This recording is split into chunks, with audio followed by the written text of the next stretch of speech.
Welcome to Managing the College Recruiting Podcast, the show where real coaches guide you through every step of the college athletic recruiting journey.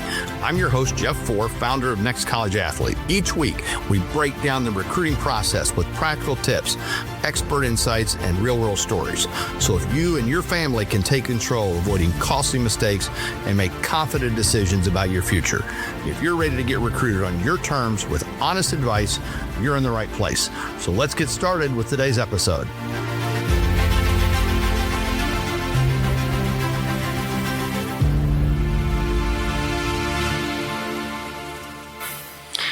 Well, hello and welcome to Next College Athlete Podcast. We've got an exciting show this week. I'm Jeff Four, current athletic director at Missouri Baptist University and founder and director here at Next College Athlete. Again, like I said, today's episode is a must listen for every student athlete and parent because we're going to talk about navigating the NCAA, NAIA, and NJCAA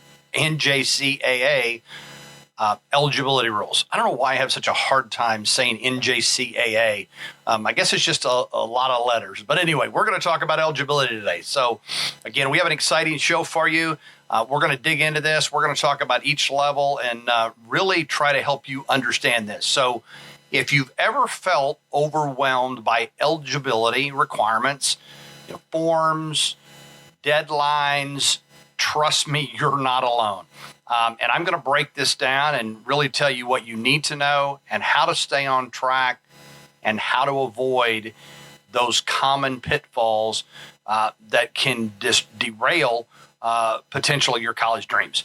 So let's kind of dig into this. So, really number one, why does eligibility matter? Well, let's start with the basics. Eligibility is really your ticket to play college sports. If you're not eligible, it doesn't matter how talented you are, you're not going to compete. So let me give you a little story. I once coached a really talented athlete who had missed out on a scholarship because she didn't take the right courses in high school. And so eligibility is really a matter of planning ahead and making sure that we're not in scramble mode, here at the last minute. So, it's going to be the determining factor, whether it's the NCAA Eligibility Center, whether it's the NAIA Eligibility Center, really your eligibility is going to be determined by these two things, and there are a number of factors that play into this. So let's start out with the NCAA. So the NCAA Eligibility Center, Division I, Division II, let's kind of dig into this. So first and foremost, you need to understand what we call our core courses. So there are 16 required core courses when we look at NCAA eligibility and how the NCAA Eligibility Center looks at it. Those are your English, math, science, social studies, and then your series of electives. They must be approved by your high school and the NCAA. So really, when we start to look at this, and that's why it's important to start to look at the NCAA Eligibility Center and these core courses, as early as our freshman year to make sure that we're, throughout this entire process, that we're staying on track. So GPA and test scores. This is kind of the second factor that plays into this outside once we get through the core courses. So there is a sliding scale. And of course, the higher GPA, that can offset lower test scores. Now, one of the things that obviously we're seeing now is the ACT and SAT scores going away, is really kind of starting to be what we call optional. But you want to make sure that you're continuing to look from an NCAA perspective at all of the updated guides on the NCAA website around this, what we call test optional, because it did play and was a big factor in things. It plays less of a factor now, but the GPA is still going to play a role in this. And more importantly, those 16 required core courses. So the next part of really Eligibility Center is what we talk about is amateurism. So you must maintain an amateur status. You're not allowed to accept any pay for play, signing with agents, or accepting improper benefits. Now, This is kind of changing because of NIL. So NIL and amateurism is two completely different things. So while we're seeing high school athletes start to accept NIL money, that's different than playing at a pro level or getting paid to play. And that really comes into play, especially when we look at high school athletes in golf, in tennis. There are a few others, but I think those are the biggest things that we see. So the amateurism piece is going to be really important and something you've got to make sure you stay on top of. Now, from a registration perspective, you're going to want to register for the NCAA Eligibility Center. And I'm going to recommend you that you do both. Do the NCAA Eligibility Center. Also do the NAIA Eligibility Center, because regardless, we want to make sure that we're set up. And if the NCAA becomes a possibility, great. But if not, we have a fallback and we're not having to scramble all of a sudden and worry about the NAIA Eligibility Center. So you want to make sure you're registering for the NCAA Eligibility Center. You really need to start in your sophomore, junior year at the latest. You're going to have to submit your transcripts, ACT, SAT scores if they're required. Again, as I said, we're starting to kind of move away from the ACT, SAT. It's kind of test optional now. But again, you're going to want to kind of stay up to this. So that's really important. Again, you're going to want to start tracking your courses as early as 9th grade. Make sure you're on track with these 16 core courses. Going to be really important.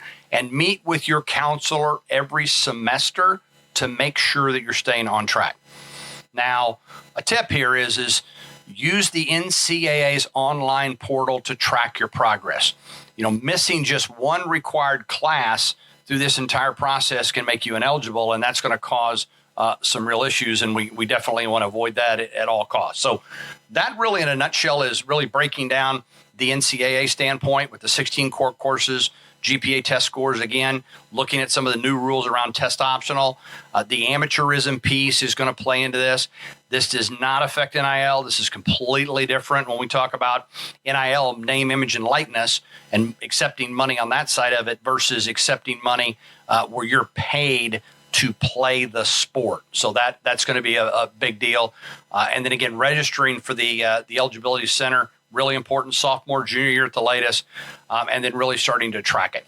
Now, when we move into NCAA Division III, we're talking about it's a bit different.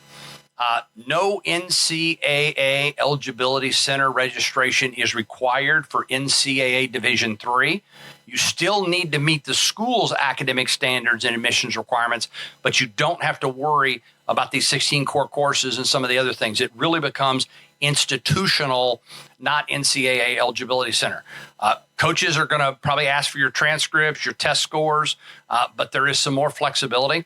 A lot of your Division III schools are what we call high academic institutions. So getting into some of these schools can be challenging and do have some requirements from an academic standpoint that actually might be above or beyond what we look at from an NCAA Division I and Division II.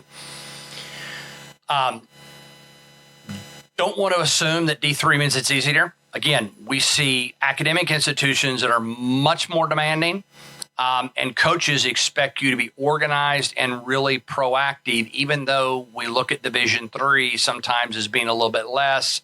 We know Division III schools don't offer scholarships, or I'm assuming you understand they don't offer athletic scholarships. It's more need-based, and it's on the academic side. So some differences, distinct differences when we look at Division I, Division II, and then as we move into Division III, it's more based on the school requirements versus an NCAA Eligibility Center. Now, when we shift over and we start to talk about and move into the NAIA, we now have the Play NAIA, which is the NAIA Eligibility Center. The NAIA, again, offers some great paths to many athletes, but it has its own set of rules, and registering for the Play NAIA is going to be ideal. It's playnaia.org is where you go, and ideally you want to do this in your junior year. And once again, you're going to need to submit transcripts and test scores. Again, NAIA is starting to move toward, and we're seeing a lot of test optional. The tests, though, can help you with scholarship opportunities. So while we still talk a little bit about test scores, they're starting to go down. We're seeing less NAIA schools that require it, and it is optional right now. The other piece that's going to play into this from the NAIA standpoint is what your standing is among graduation. So when you graduate from a high school, technically by NAIA rule, you're supposed to meet 2 of the 3 criteria, one being a minimum GPA of 2.0, be in the top 50% of your graduating class. And then when the test score piece is in there, it's a minimum test score of 18 or 970 on the SAT.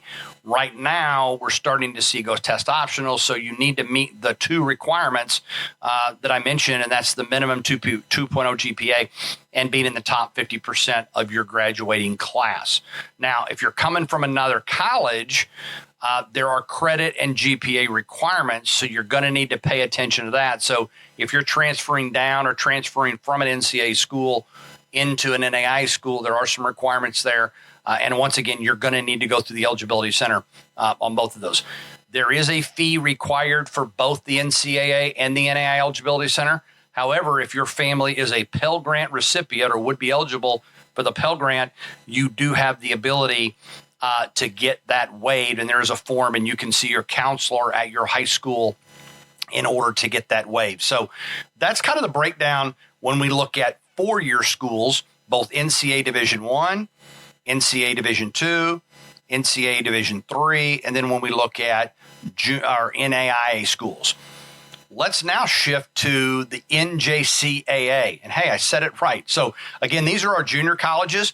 And junior colleges, again, are a fantastic route, especially with the transfer portal now and less big Division I schools recruiting those high school athletes. A lot of times going to a junior college is a really good option, allows you to get some film, allows you to get some college courses under your belt, and then the ability to transfer up. But when we look at NJCAA, number one, graduation, you must graduate from a high school, or you can have your GED. So the GED is a possibility as a graduate in order to get into junior college. You must be enrolled full-time, which is 12 plus credit hours in order to compete. And then you must pass a certain number of credits each semester and maintain a minimum GPA. And the academic progress rule comes into play both in Division I, in Division II, and NAIA. The 24-hour rule, you have to pass 24 hours in a year, and then there is a sliding scale on the GPA in order to remain eligibles. Now, transfers, you can transfer to an NCAA or an NAIA schools, but you must meet those organizations' eligibility rules. So just because you meet the NJCAA rules, and now I want to move on from an NJCAA school onto a NCAA school or onto an NAIA school, you are going to be required to meet those eligibility requirements. You'll still be required to submit your information to the eligibility center in order to get a decision on your eligibility. Now, I've seen athletes, tons of athletes use JUCO to boost their grades, to get playing time, to really get good film, and then transfer to a 4-year program with scholarships. Again, we're seeing this even more with the transfer portal and knowing that 4-year college coaches, especially at the Division I and even Division II level, are going after those proven athletes.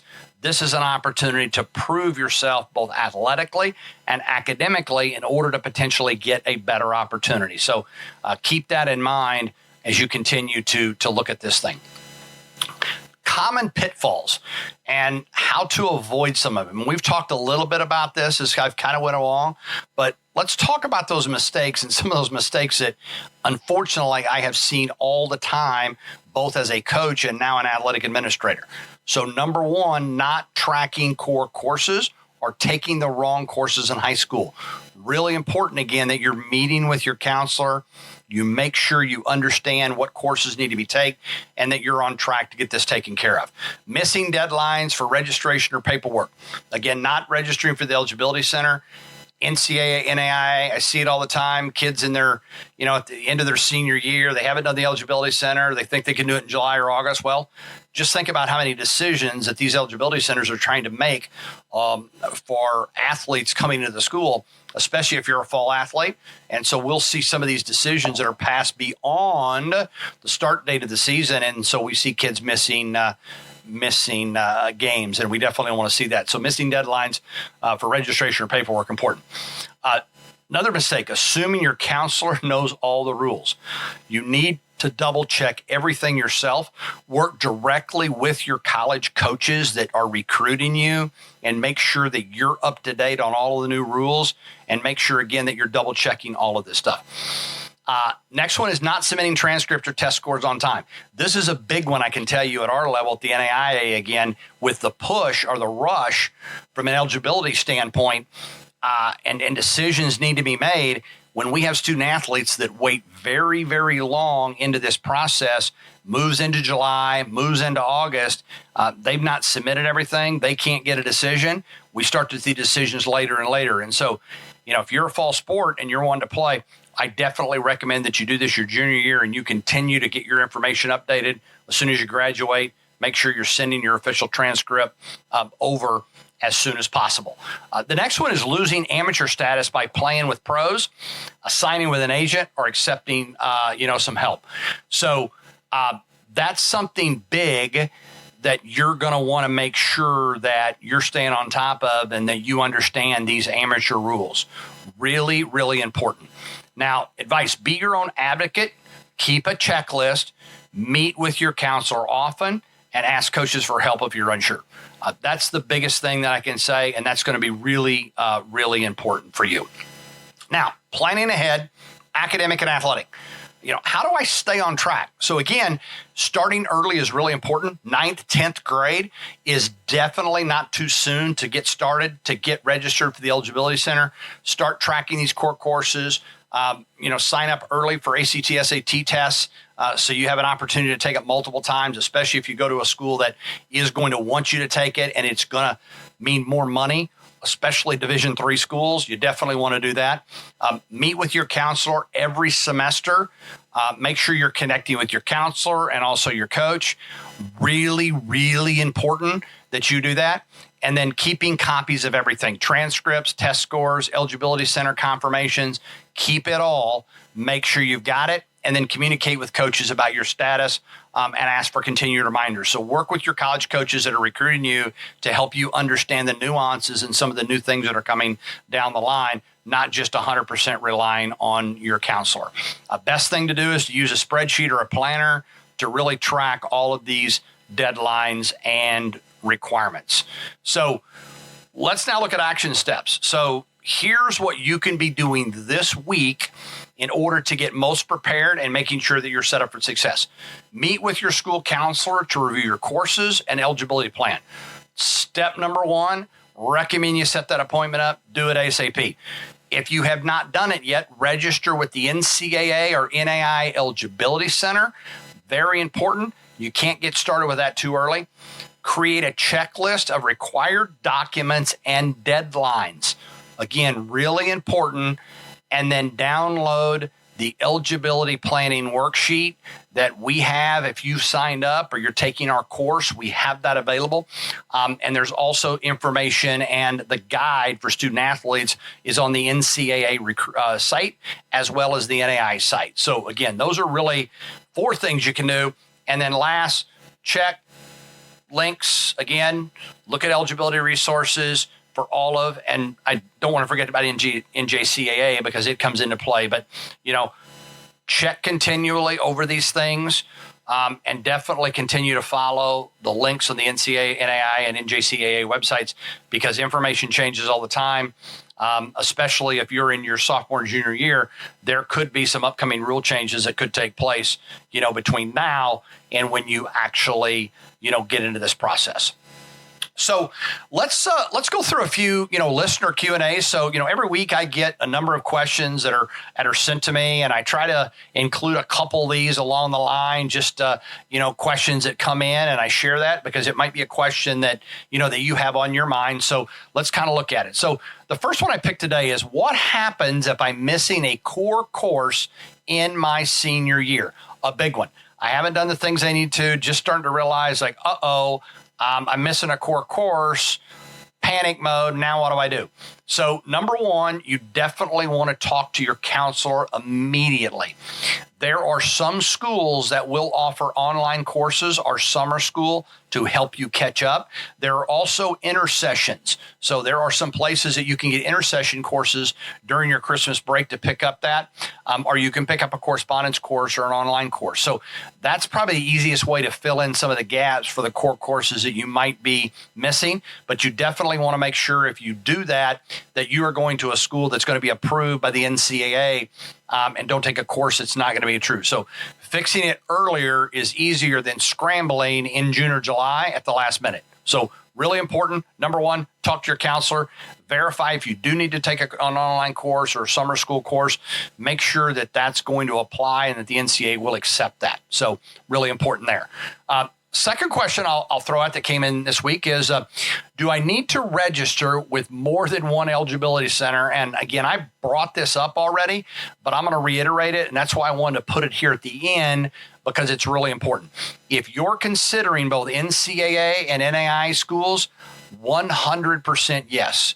And I think even if you're thinking I'm only going to go to an NCAA school, I would still do the NAIA Eligibility Center, because you just don't know as you come down the home stretch what's going to happen. And there might be a really, really good NAIA offer at a really good fit school that you can't turn down. And if you haven't done the Eligibility Center, it could kind of put you behind the eight ball. So I would say register for both. That's the safest and that's the best. So listen, I worked with a family that got caught in this missing course in their junior year. And again, they were able to adjust their schedule. They were able to get into a summer course between the junior and senior year, which in turn really saved this athlete's eligibility. And they were able to go ahead and go to college. So again, really important that you stay on top of this and you're communicating with your counselor, communicating with the coaches that are coaching you. So that kind of pulls here to the end of our session today. Again, this is always one that I'm asked most about is eligibility. A lot of people, a lot of families that are brand new to this. So really appreciate you turning in to the Next College Athlete podcast. You know, remember, eligibility is the foundation of your recruiting journey. So you want to start early. You want to definitely stay organized, and you don't want to be afraid to ask questions. Join us next week. We got another great one. We are going to talk about highlight videos, how to make yours stand out with a ton of free tools. So you definitely want to tune in next Wednesday when we talk about highlight videos. Again, I'm Jeff Ford, current athletic director at Missouri Baptist University, founder of Next College Athlete, and we will see you next Wednesday. Don't forget to subscribe, share this episode with your friends and your family, and send in your questions to info@nextcollegeathlete.com, because we might put you on the air in a future podcast. Again, thanks for joining us, and we'll see you next week.